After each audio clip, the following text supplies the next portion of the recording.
Atravesando el Jordán, Jacob llegó salvo a la ciudad de Siquem, que está en la tierra de Canaán. Véase Génesis 33 a 37. Así quedó contestada la oración que el patriarca había elevado en Betel para pedir a Dios que lo ayudara a volver en paz a su propio país. Durante algún tiempo habitó en el valle de Siquem. Fue allí donde Abraham, más de 100 años antes, había establecido su primer campamento y construido su primer altar en la tierra prometida.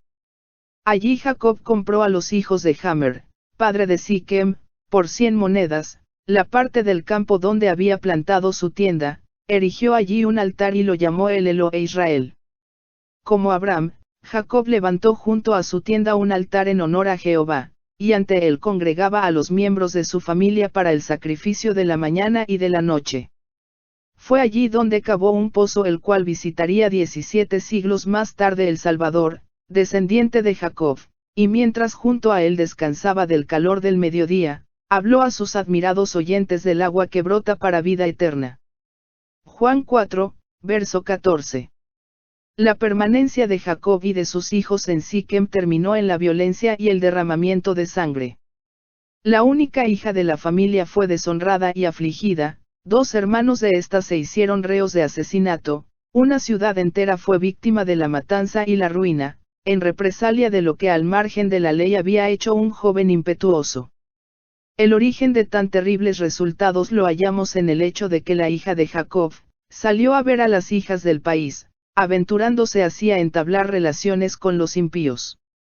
El que busca su placer entre los que no temen a Dios se coloca en el terreno de Satanás, y provoca sus tentaciones. La traidora crueldad de Simeón y de Leví no fue injustificada, pero su proceder hacia los siquemitas había sido un grave pecado. Habían ocultado cuidadosamente sus intenciones a Jacob, y la noticia de su venganza lo llenó de horror. Herido en lo más profundo de su corazón por el embuste y la violencia de sus hijos, se limitó a decir: me habéis puesto en un grave aprieto al hacerme odioso a los habitantes de esta tierra, el cananeo y el fereceo. Como tengo pocos hombres, se juntarán contra mí, me atacarán, y me destruirán a mí y a mi casa. El dolor y la aversión con que miraba el acto sangriento cometido por sus hijos se manifiesta en las palabras con las cuales recordó dicha acción, casi 50 años más tarde cuando yacía en su lecho de muerte en Egipto: Simeón y Leví son hermanos, armas de maldad son sus armas. En su consejo no entre mi alma, ni mi espíritu se junte en su compañía, porque en su furor mataron hombres y en su temeridad desjarretaron toros. Maldito sea su furor, que fue fiero, y su ira, que fue dura. Yo los apartaré en Jacob, los esparciré en Israel. Génesis 49, versos 5 y 7. Jacob creyó que había motivo para humillarse profundamente. La crueldad y la mentira se manifestaban en el carácter de sus hijos. Había dioses falsos en su campamento, y hasta cierto punto la idolatría estaba ganando terreno en su familia. Si el Señor los hubiera tratado según lo merecían, no habrían quedado a merced de la venganza de las naciones circunvecinas. Mientras Jacob estaba oprimido por la pena, el Señor le mandó viajar hacia el sur, a Betel. El pensar en este lugar no solo le recordó su visión de los ángeles y las promesas de la gracia divina, sino también el voto que él había hecho allí de que el Señor sería su Dios. Determinó que antes de marchar hacia ese lugar sagrado, su casa debía quedar libre de la mancha de la idolatría. Por lo tanto, recomendó a todos los que estaban en su campamento: quitad los dioses ajenos que hay entre vosotros, limpiaos y mudad vuestros vestidos.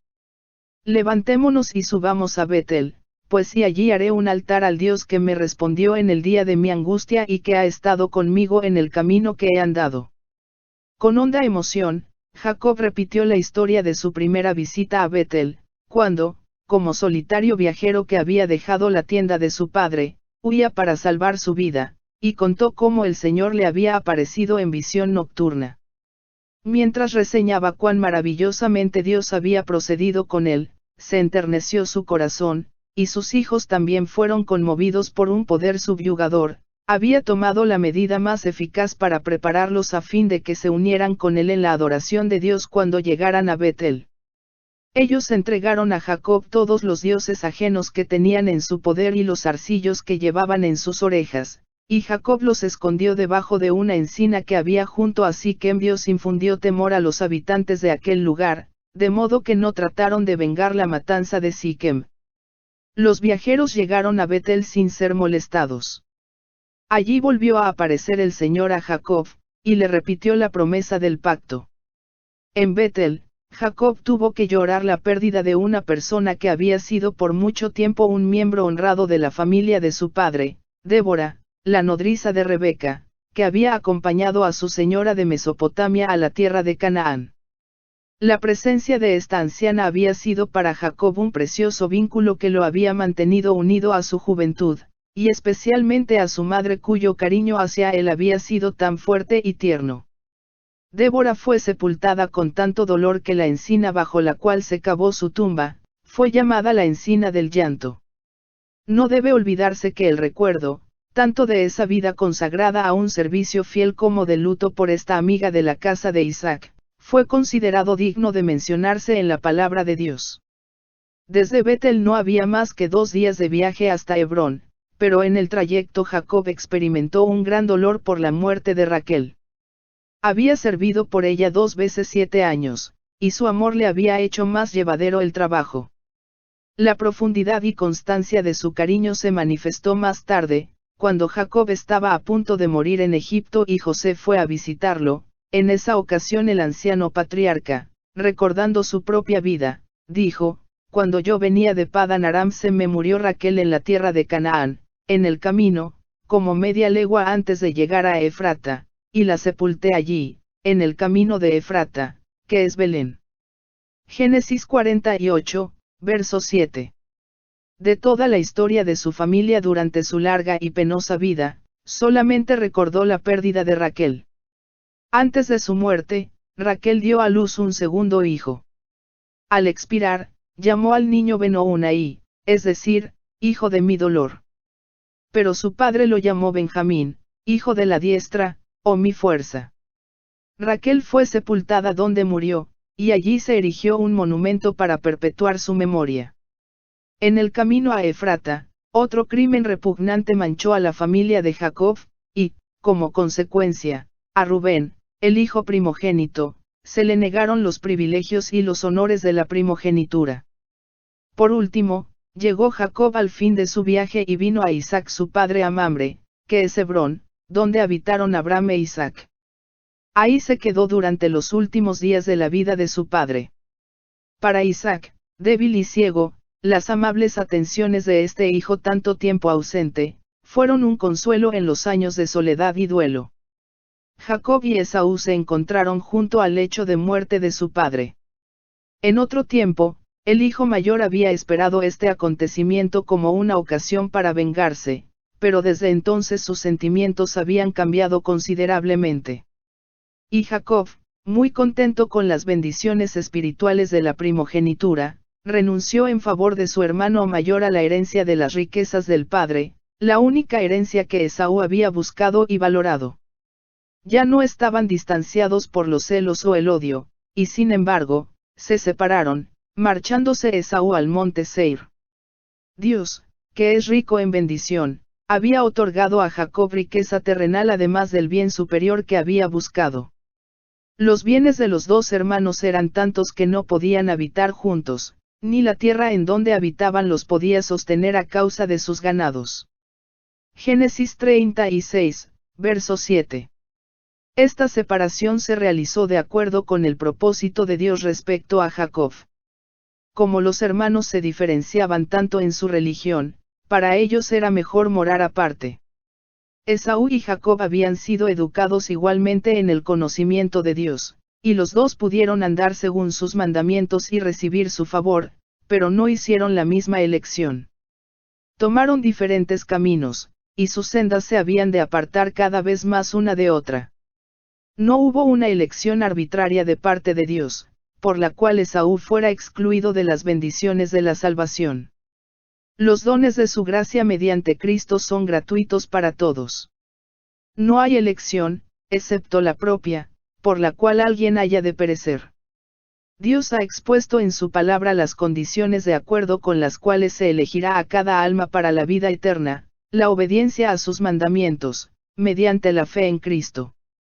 Dios ha elegido un carácter que está en armonía con su ley, y todo el que alcance la norma requerida, entrará en el reino de la gloria. Cristo mismo dijo, el que cree en el Hijo tiene vida eterna, pero el que se niega a creer en el Hijo no verá la vida. No todo el que me dice, Señor, Señor, entrará en el reino de los cielos, sino el que hace la voluntad de mi Padre que está en los cielos. Juan 3, verso 36, Mateo 7, verso 21. Y en el Apocalipsis declara, bienaventurados los que lavan sus ropas para tener derecho al árbol de la vida y para entrar por las puertas en la ciudad. Apocalipsis 22, verso 14. En cuanto a la redención final del hombre, esta es la única elección que nos enseña la palabra de Dios.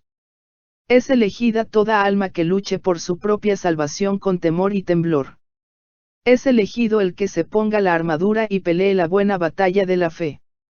Es elegido el que vele en oración, el que escudriñe las Escrituras, y huya de la tentación. Es elegido el que tenga fe continuamente, y el que obedezca a cada palabra que sale de la boca de Dios. Las medidas tomadas para la redención se ofrecen gratuitamente a todos, pero los resultados de la redención serán únicamente para los que hayan cumplido las condiciones. Esaú había menospreciado las bendiciones del pacto. Había preferido los bienes temporales a los espirituales, y obtuvo lo que deseaba. Se separó del pueblo de Dios por su propia elección. Jacob había escogido la herencia de la fe. Había tratado de lograrla mediante la astucia, la traición y el engaño, pero Dios permitió que su pecado produjera su corrección. Sin embargo, a través de todas las experiencias amargas de sus años posteriores, Jacob no se desvió nunca de su propósito, ni renunció a su elección. Había comprendido que, al valerse de la capacidad y la astucia humanas para conseguir la bendición, había obrado contra Dios. De aquella lucha nocturna al lado del Jabok, Jacob salió hecho un hombre distinto. La confianza en sí mismo había desaparecido. Desde entonces en adelante ya no manifestó su astucia anterior. En vez de la hipocresía y el engaño, los principios de su vida fueron la sinceridad y la veracidad. Había aprendido a confiar con sencillez en el brazo omnipotente, y en la prueba y la aflicción se sometió humildemente a la voluntad de Dios. Los elementos más bajos de su carácter habían sido consumidos en el horno, y el oro verdadero se purificó, hasta que la fe de Abraham e Isaac apareció en Jacob con toda nitidez. El pecado de Jacob y la serie de sucesos que había acarreado no dejaron de ejercer su influencia para el mal, y ella produjo amargo fruto en el carácter y la vida de sus hijos. Cuando estos hijos llegaron a la adultez, cometieron graves faltas.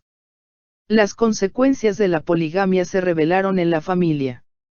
Este terrible mal tiende a secar las fuentes mismas del amor, y su influencia debilita los vínculos más sagrados. Los celos de las varias madres habían amargado la relación familiar, los niños eran contenciosos y contrarios a la dirección, y la vida del padre fue nublada por la ansiedad y el dolor.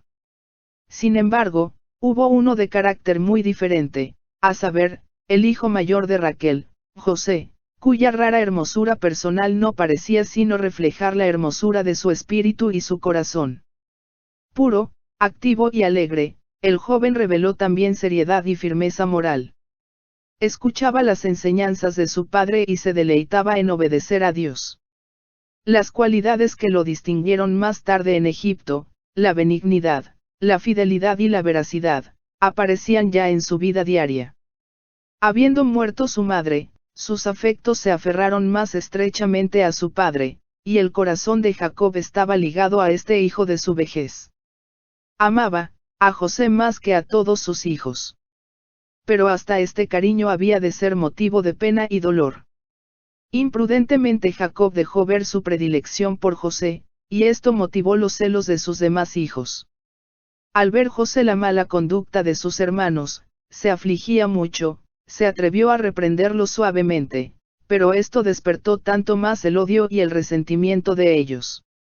A José le era insufrible verlos pecar contra Dios, y expuso la situación a su padre, esperando que su autoridad los indujera a enmendarse. Jacob procuró cuidadosamente no provocar la ira de sus hijos mediante la dureza o la severidad. Con profunda bondad expresó su preocupación respecto a ellos, y les suplicó que respetaran sus canas y no cubrieran de oprobio su nombre, y sobre todo, que no deshonraran a Dios, menospreciando sus preceptos. Avergonzados de que se conociera su maldad, los jóvenes parecían arrepentidos, lo único que hicieron fue que ocultaron sus verdaderos sentimientos, que se habían exacerbado por esta revelación de su pecado. El imprudente regalo que Jacob hizo a José de una costosa túnica como la que usaban las personas de distinción, les pareció otra prueba de parcialidad, y suscitó la sospecha de que pensaba excluir a los mayores para dar la primogenitura al hijo de Raquel. Su malicia aumentó aún más cuando el joven les contó un día un sueño que había tenido.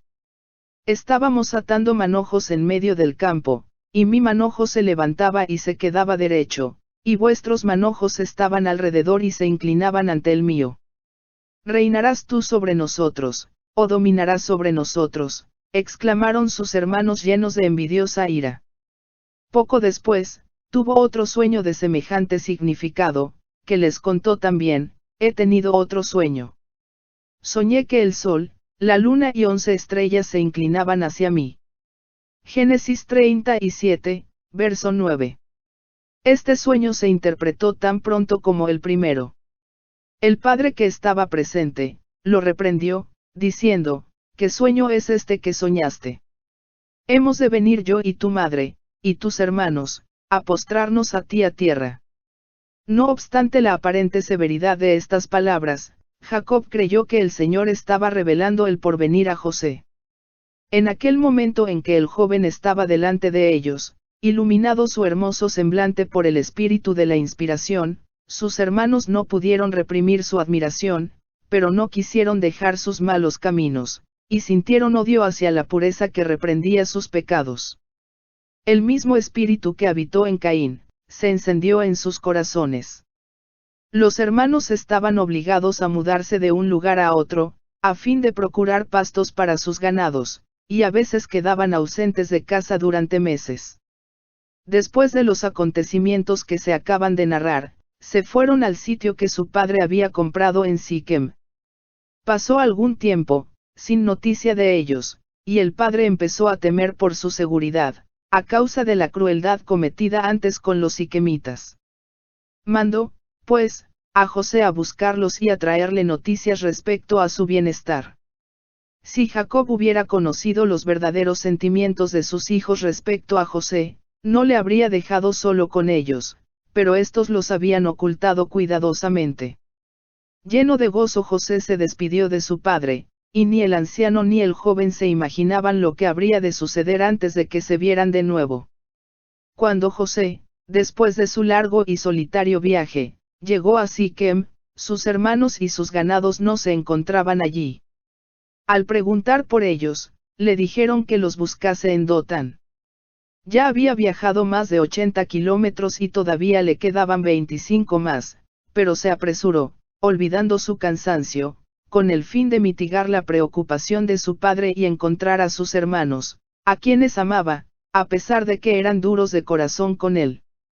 Sus hermanos lo vieron acercarse, pero ni el pensar en el largo viaje que había hecho para visitarlos, ni el cansancio y el hambre que traía, ni el derecho que tenía a la hospitalidad y a su amor fraternal, aplacó la amargura de su odio.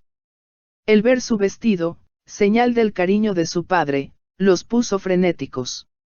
Ahí viene el soñador, exclamaron, burlándose de él. En ese momento fueron dominados por la envidia y la venganza que habían fomentado secretamente durante tanto tiempo. Y dijeron: ahora pues, venid, matémoslo y echémoslo en una cisterna, y diremos: alguna mala bestia lo devoró.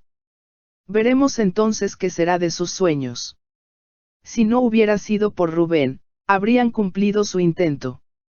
Este retrocedió ante la idea de participar en el asesinato de su hermano, y propuso arrojarlo vivo a una cisterna y dejarlo allí para que muriera, con la secreta intención de librarlo y devolverlo a su padre. Después de haber persuadido a todos a que asintieran a su plan, Rubén se alejó del grupo, temiendo no poder dominar sus sentimientos, y descubrir su verdadera intención. José se aproximó sin sospechar el peligro, contento de haberlos hallado, pero en vez del esperado saludo, fue objeto de miradas iracundas y vengadoras que lo aterraron. Lo amarraron y le quitaron sus vestiduras. Los vituperios y las amenazas revelaban una intención funesta. No atendieron a sus súplicas. Se encontró a merced del poder de aquellos hombres encolerizados. Lo condujeron con brutalidad a una cisterna profunda, y lo echaron adentro, y después de haberse asegurado de que no podría escapar, lo dejaron allí para que muriera de hambre, mientras que ellos se sentaron a comer pan. Pero algunos de ellos estaban inquietos, no sentían la satisfacción que habían esperado de su venganza. Pronto vieron acercarse una compañía de viajeros. Eran ismaelitas procedentes del otro lado del Jordán, que con especias y otras mercancías se dirigían a Egipto. Entonces Judá propuso vender a su hermano a estos mercaderes paganos, en vez de dejarlo allí para que muriera. Al obrar así, lo apartarían de su camino, y no se mancharían con su sangre, pues, dijo Judá, es nuestro hermano, nuestra propia carne. Todos estuvieron de acuerdo con este propósito y sacaron pronto a José de la cisterna. Cuando vio a los mercaderes, José comprendió la terrible verdad. Llegar a ser esclavo era una suerte más temible que la misma muerte. En la agonía de su terror imploró a uno y a otro de sus hermanos, pero en vano. Algunos de ellos fueron conmovidos, pero el temor al ridículo los mantuvo callados. Todos tuvieron la impresión de que habían ido demasiado lejos para retroceder. Si perdonaban a José, éste los acusaría sin duda ante su padre, quien no pasaría por alto la crueldad cometida contra su hijo favorito. Endureciendo sus corazones a las súplicas de José, lo entregaron en manos de los mercaderes paganos. La caravana continuó su camino y pronto se perdió de vista. Rubén volvió a la cisterna, pero José no estaba allí. Alarmado y acusándose a sí mismo, desgarró sus vestidos y buscó a sus hermanos, exclamando, el joven no parece, y yo, ¿a dónde iré yo? Cuando supo la suerte de José, y que ya era imposible rescatarlo, Rubén se vio obligado a unirse con los demás en un intento por ocultar su culpa. Después de matar un cabrito, tiñeron con su sangre la ropa de José, y la llevaron a su padre, diciéndole que la habían encontrado en el campo, y que temían que fuera la de su hermano. Reconoce ahora, dijeron, si es o no la ropa de tu hijo. Con temor habían esperado esta escena, pero no estaban preparados para la angustia desgarradora, ni para el completo abandono al dolor que tuvieron que presenciar. Es la túnica de mi hijo, alguna mala bestia lo devoró, José ha sido despedazado. Sus hijos trataron inútilmente de consolarlo. Entonces Jacob rasgó sus vestidos, se puso ropa áspera sobre su cintura y guardó luto por su hijo durante muchos días. El tiempo no parecía aliviar su dolor. Descenderé enlutado junto a mi hijo hasta el Seol, era su grito desesperado. Los jóvenes estaban aterrados por lo que habían hecho, y sin embargo, espantados por los reproches que les haría su padre, seguían ocultando en sus propios corazones el conocimiento de su culpa, que aún a ellos mismos les parecía enorme.